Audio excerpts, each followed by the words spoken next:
I never thought my career would end in betrayal. 5 years at TechVision, countless late nights, and one revolutionary algorithm that was going to change everything. My boss, James, was more than a mentor. He was family, or so I thought. That flash drive in my hand held the future, but I never imagined it would destroy my present. As I tell you how my career dream turned into my worst nightmare, drop a comment telling me where you are watching from and hit subscribe if you have ever trusted someone who did not deserve it. Trust me, you will want to see how this ends. My journey at TechVision began fresh out of college. Growing up in a middle-class neighborhood in Chicago, my parents had worked double shifts to help me become the first in our family to get a computer science degree. The student loans were crushing, but landing that junior developer position at TechVision made it all worth it. From day one, James took me under his wing. As development team lead, he had the corner office with city views, the respect of everyone from interns to executives, and a reputation for spotting talent. I still remember his words during my interview. "Albert, I see something special in you. Raw talent that just needs the right guidance." Those words carried me through countless coding sessions that stretched until dawn. In those early years, James was everything I hoped for in a mentor. He invited me to high-level meetings, gave me challenging projects that showcased my skills, and always made time for our Friday afternoon coffee chats, where we would brainstorm ideas that pushed the boundaries of what our software could brainstorm to do. My girlfriend Amanda was my rock through it all. We had met in my final year of college, and she understood the demanding nature of tech startups. When I would come home at midnight, eyes red from staring at code all day, she would have dinner waiting and listen patiently as I rambled about programming challenges most people would find incomprehensible. She believed in me completely, often saying, "When you make lead developer, we are going to celebrate for a week straight." The TechVision office became my second home. Thomas from the UX team would bring in homemade cookies every Monday, and Sophia from marketing always stopped by with coffee when I was working late. We were more than colleagues. We were a family united by the belief that our product could revolutionize how businesses handled data security. Looking back, there were warning signs about James that I ignored. Like how our team would pitch ideas in meetings, but somehow, when James presented to the executives, those ideas became his brainchildren. Or how he would subtly remind us of his connections whenever someone challenged his authority. His competitive streak showed in small ways. When I received a company award for coding excellence, he congratulated me publicly, but later remarked, "Nice job, but remember, in this industry, yesterday's achievements are quickly forgotten." But these moments were easy to dismiss because James was still my greatest advocate, until the algorithm. It came to me during a weekend hiking trip when I was supposed to be unplugging from work. The core problem with our security software was its predictability. If I could create an algorithm that introduced controlled randomness in our encryption patterns while maintaining reliable decryption paths, we could leapfrog every competitor in the market. I spent that entire Sunday coding a prototype, and by Monday morning, I had something revolutionary. James was the first person I showed it to. His eyes widened as he watched the demo run. "This could change everything." "Albert," he said, his voice unusually quiet, "let me bring this to the executive team. This could be what gets you that lead developer position opening next month." That was when things began to change. James started scheduling project meetings when I had conflicts. My access to the development server, where I had stored my algorithm notes, was suddenly restricted due to security protocol updates. When I asked about the executive presentation, James would smile tightly and say, "These things take time. Trust the process." Trust. That word would come back to haunt me. One Wednesday afternoon, I noticed unusual activity in the office. Executive team members were congratulating James in the hallway. Our CEO, Patricia, stopped by his office with an expensive bottle of whiskey. When I asked Thomas what was happening, he looked uncomfortable. "You should talk to James," was all he would say. By the time Friday rolled around, there was an all-staff email announcing a special presentation in the main conference room. As everyone gathered, I found a seat near the back, still confused about what was happening. James stood at the front beside Patricia, looking more polished than usual in a new suit. TechVision is proud to announce a breakthrough in security encryption, Patricia began. James has developed a revolutionary algorithm that will become the cornerstone of our next product release. I felt the blood drain from my face as James clicked to the first slide. There it was, my algorithm, my work, my future. Only it wasn't mine anymore.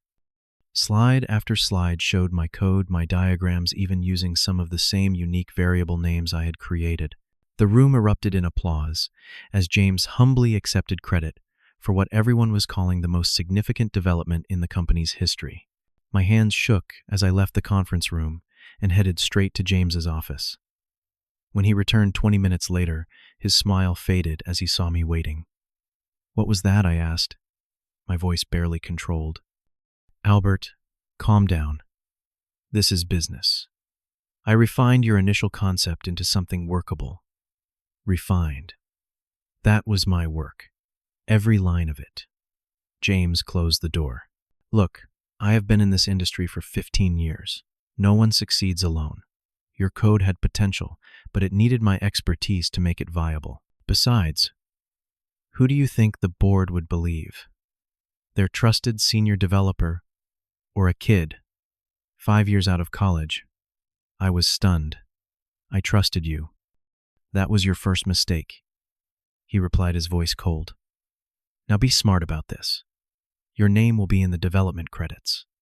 This could still be good for your career if you play along." I walked out of his office in a daze. Over the next few days, I watched as my colleagues slowly distanced themselves. Lunch invitations stopped. Conversations ended when I entered the room. Even Thomas and Sophia found reasons to be busy when I approached them. One night, working late, I accessed the server backups and found irrefutable proof. Timestamp records of my original work, comments in the code that James had forgotten to remove that included my name, email exchanges where I had shared early concepts with him. I compiled everything into a secure folder and sent a copy to my personal email just in case.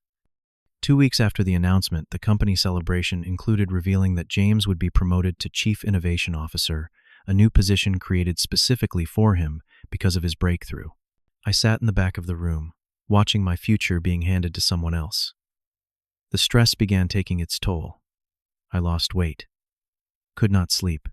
Amanda would find me at 3 a.m, still staring at my laptop, trying to figure out how to reclaim what was rightfully mine.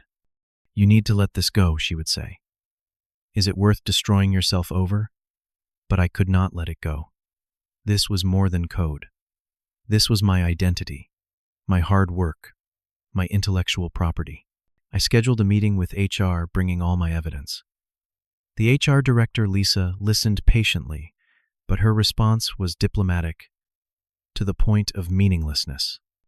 "We take these concerns seriously, Albert, but without definitive proof of intellectual property theft, there is little we can do in what appears to be a collaborative development environment." Collaborative, as if the theft of my life's best work was just a misunderstanding about teamwork. After that meeting, I was assigned to the legacy systems maintenance team, essentially corporate exile. My new projects involved updating outdated code that no one else wanted to touch.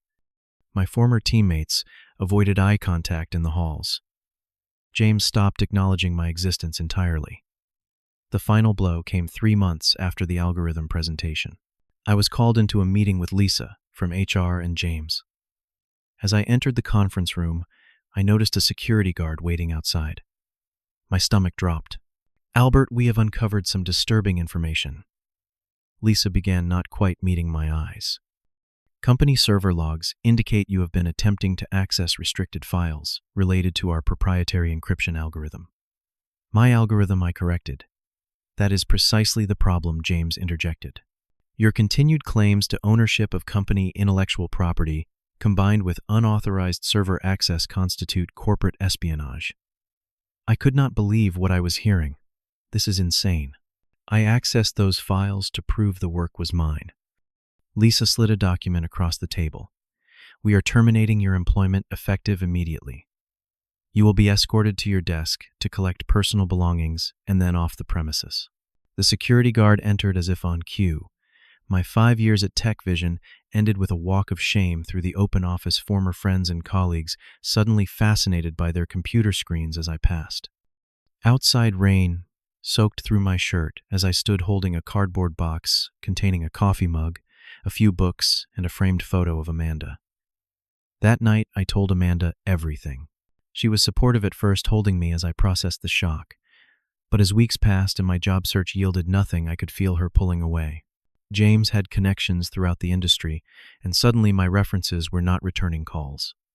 When potential employers contacted Tech Vision, they received carefully worded responses that raised red flags without making actionable claims.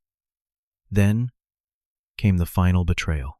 Amanda had maintained her friendship with Sophia from marketing, and through that connection she had heard James's version of events, how I had become obsessed, how I had tried to claim credit for collaborative work, how the company had been lenient until my behavior became concerning. "I want to believe you," Amanda said one night, "but everyone is saying the same thing. Maybe the stress affected your perception of what happened." 2 days later, I came home to find her side of the closet empty and a note explaining she needed space to reevaluate. Space that apparently included dinner with James the following week. According to the photos, a mutual friend mistakenly shared with me online. Rock bottom has a clarity to it. With no job, no girlfriend, and a rapidly dwindling bank account, I was forced to move back to my parents' house in Chicago. My father, never one for emotional conversations, simply said, "Sometimes you have to lose everything to see what matters." At the time, it felt like cold comfort. Days blurred together as I half-heartedly applied for positions far below my qualifications. My algorithm was now the centerpiece of Tech Vision's marketing, with James giving interviews about his breakthrough. Each new article felt like salt in an open wound. The turning point came unexpectedly at a local coffee shop. I was nursing the cheapest drink on the menu, making it last while using the free Wi-Fi, when someone tapped my shoulder. "Albert, is that you?" I looked up to see Daniel, a junior developer who had worked on my team at Tech Vision. He had left the company shortly before everything imploded. "I almost did not recognize you," he said, taking in my disheveled appearance. "Yeah, well, corporate exile will do that to you," I replied bitterly. Daniel sat down uninvited. "I know what James did," he said quietly. "Several of us knew. I left because I could not stomach it, but I should have said something." For the first time in months, I felt a flicker of validation. Someone else had seen the truth. Daniel now worked at Quantum Security, a startup competing directly with Tech Vision. "Our CEO has been analyzing your algorithm. Well, the parts of it that are public. She says whoever designed it is brilliant, but that the implementation Tech Vision is using is flawed. They cut corners somewhere." "Because James did not fully understand the architecture," I said, feeling a strange mix of vindication and frustration. "He stole my work, but did not grasp the underlying principles." Daniel leaned forward. "Would you be willing to meet with my CEO? No pressure, no promises. Just a conversation." That meeting changed everything. Julia Chen, founder of Quantum Security, was a former security consultant with a sharp mind and zero tolerance for corporate politics. When I explained my situation and showed her my evidence, she did not offer sympathy. Instead, she offered opportunity. "Build it again," she said simply. "Better this time, and we will help you fight back." Quantum's legal team began gathering evidence while I rebuilt my algorithm from scratch. Working with people who believed in me restored something I had lost. I started sleeping again. Found myself solving problems with the creative energy I had before. Julia introduced me to her lawyer brother, who specialized in intellectual property. "This is not just about getting you justice," he explained. "It is about making sure Tech Vision cannot profit from stolen work." We filed the lawsuit 6 months after my termination. Tech Vision's initial response was dismissive, but their tone changed when we submitted the evidence package. Server timestamps. Original drafts with my digital signature. Testimony from 3 junior developers who had witnessed James taking my work. While the legal battle unfolded, I poured myself into developing version 2 of my algorithm. This time, I had Quantum's resources behind me, allowing me to expand on concepts I had only theorized before. The work became my therapy, each line of code a reclamation of my professional identity. I also started actual therapy, finally acknowledging the toll the betrayal had taken. My therapist helped me recognize that my worth was not tied to one piece of work or one company's validation. Slowly, I rebuilt my confidence alongside my code. 9 months into my new life, we received the first reports of problems with TechVision's implementation. Major clients were experiencing security breaches despite the supposed revolutionary protection. A tech journalist began investigating and discovered that James had indeed cut corners in the implementation, prioritizing speed to market over thorough testing. When the journalist contacted me for comment, Julia's advice was simple: tell the truth, nothing more, nothing less. The resulting article sent shockwaves through the industry. Algorithm theft and implementation failure. The TechVision scandal became the most read piece in tech circles that month. Former colleagues reached out confirming parts of my story and offering to testify if needed. As TechVision's stock plummeted, our lawyers received a settlement offer. They wanted to resolve the case quietly, with financial compensation and a non-disclosure agreement. I declined immediately. This was never about money. The court case lasted 3 weeks. Sitting across from James each day was harder than I expected. He had aged, the confident smirk replaced by a tense jawline and darting eyes. When the judge ruled in my favor, ordering TechVision to acknowledge me as the algorithm's creator and pay substantial damages, I felt strangely hollow. The victory confirmed what I had always known, but it could not give back the lost time and trust. The real victory came 2 weeks later, when TechVision announced James's termination for ethical violations inconsistent with company values. The same day, Quantum released our new security suite, featuring my enhanced algorithm. Within a quarter, we had captured 20% of TechVision's market share. A year to the day after my humiliating escort from TechVision, I received an email from Patricia, the CEO. She offered a formal apology and invited me to return as their new Chief Technology Officer. I read the email twice, once feeling vindicated, the second time, realizing I had no desire to go back. I had found something better. I declined politely. The next day, Julia promoted me to CTO of Quantum. Former colleagues began reaching out one by one. Thomas sent a heartfelt apology along with his resume. Sophia called in tears, explaining she had been afraid of losing her job if she supported me. I understood their choices, even if they still stung. Some bridges were rebuilt, others remained ashes. Amanda reached out too 6 months after the court victory. Her message was a mixture of apology and justification. "I should have believed in you more," she wrote, "but you were so consumed by it all, I did not recognize you anymore." She was right about that part. I had been consumed, but her betrayal had taught me something valuable about the foundation of relationships. When we met for coffee, there was no animosity, but also no spark. We had both moved on. My new relationship with Melissa developed naturally through a programming meetup group. She was a data scientist who asked thoughtful questions and listened attentively to the answers. Our first date involved debugging a project together, and somehow that felt more intimate than any fancy dinner could have been. The hardest part of healing was learning to trust again. The betrayal had fundamentally changed how I approached both professional and personal relationships. For months, I documented everything saved, every email, recorded conversations when legal. It was exhausting to live so defensively. My breakthrough came during a team retreat when Julia pulled me aside. "You have built an impenetrable fortress around your work," she said. "It is protecting you, but it is also isolating you. At some point, you have to decide if the protection is worth the isolation." She was right. Gradually, I learned to balance healthy boundaries with openness. At Quantum, we implemented a transparent attribution system where every contributor to a project received proper credit.